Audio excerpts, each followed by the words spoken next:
In 2018, a pastor asked his followers for $54 million for a private jet, his fourth one. He told them Jesus wouldn't ride a donkey if he was alive today.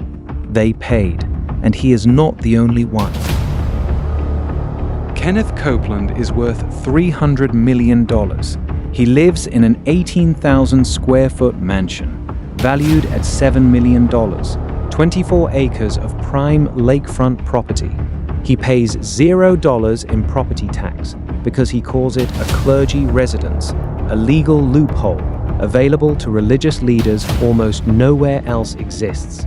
His ministry also owns a $20 million private jet parked at his own private airport, built on his own mansion grounds. The property is vast. The wealth is staggering. He once said commercial flights are long tubes filled with demons. That is why he needs his own runway. 4 private jets, 1 church. How a single ministry ended up with a personal airport, 0 tax, $300 million. The loophole that lets pastors pay nothing on mansions worth millions. The hurricane and the carpet, what one of America's richest pastors did when thousands needed shelter. $600,000 in a wall, what was found hidden inside one megachurch. The industry nobody regulates, how this entire system stays completely legal. Subscribe now and hit the bell, because what we expose here never stays on YouTube for long. The wealth is hidden in plain sight, protected by laws written decades ago. No audits, no oversight, total financial secrecy. But Copeland was not satisfied with 1 jet. The system demanded more. Jesse Duplantis already owned 3 private jets. In 2018, he asked his followers to fund a 4th, $54 million, a Falcon 7X. He told them Jesus would use a jet to spread the gospel faster. Not a donkey, a jet. Creflo Dollar tried something similar. In 2015, he asked 200,000 followers to donate $300 each for a $65 million Gulfstream. His last jet had crashed. He needed a new one immediately. These are not isolated stories. This is how the system is designed to work. The pressure to give is relentless. The promises of divine return are absolute. Give money, get blessed. Do not question the cost. The followers empty their bank accounts. They fund the fuel. They fund the maintenance. They fund the luxury. All tax-free. All completely legal. The jets fly across the globe, carrying men who claim to speak for God, while the people who bought the planes struggle to pay rent. The contrast is sharp. The reality is brutal. Millions of dollars vanished into the sky. And while pastors were buying jets, one of them was making a very different choice. A choice that shocked the nation. In 2017, Hurricane Harvey flooded Houston. Thousands of people lost their homes. The water rose fast. The destruction was massive. Joel Osteen leads one of the largest megachurches in America, a worth of $100 million, a massive arena, a church that seats over 16,000 people. He did not open the doors. Critics said it was to protect the newly installed carpets. After massive public outrage, the church finally opened.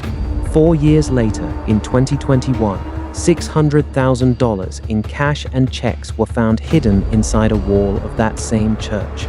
Money that had been reported stolen years earlier. A plumber found it by accident. Envelopes stuffed with cash, hidden behind the drywall of a bathroom. The police were called. The money was recovered, but the questions remained. Why was it there? Who put it inside the wall? The church claimed it was from a burglary in 2014, but the optics were devastating. A church that closed its doors during a flood. A church with hundreds of thousands of dollars buried in its walls. The trust was broken. The image was shattered. Osteen is not the only one whose finances raised questions. The entire industry operates in the dark. Benny Hinn built an empire on faith healing. His ministry earns an estimated $100 million every single year. His personal worth is around $60 million. In 2021, his own church took him to court. over $3.1 million in unpaid bills. This is the prosperity gospel at work, the core belief that donating more money brings more blessings back to you. Followers are told that giving everything they have is an act of faith, not a financial risk. Churches in the United States pay no income tax, no property tax, no tax on donations, not a single dollar. No company, no charity, no business has this level of absolute protection.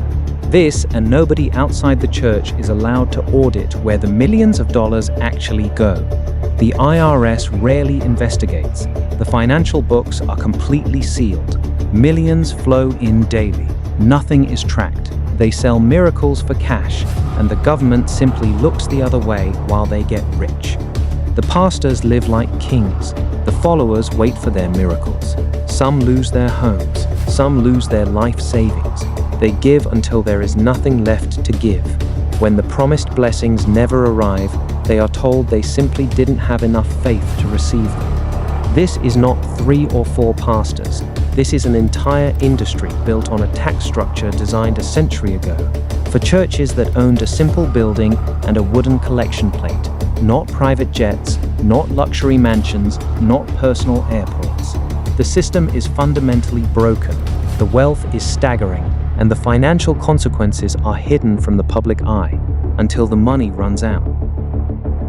Add it up. Copeland, $300 million. Duplantis, 4 jets, dollar, a $65 million campaign. Osteen, $100 million, and cash hidden in a wall. Hinn, $100 million a year, and unpaid bills in court. This is just 5 names. There are thousands of churches operating the exact same way, on a smaller scale, in every country that grants religious tax exemption. The followers are not wealthy. Many give directly from their retirement savings, from their weekly grocery budgets, from money they simply do not have, believing it will return to them multiplied. For the pastors, it does return, multiplied.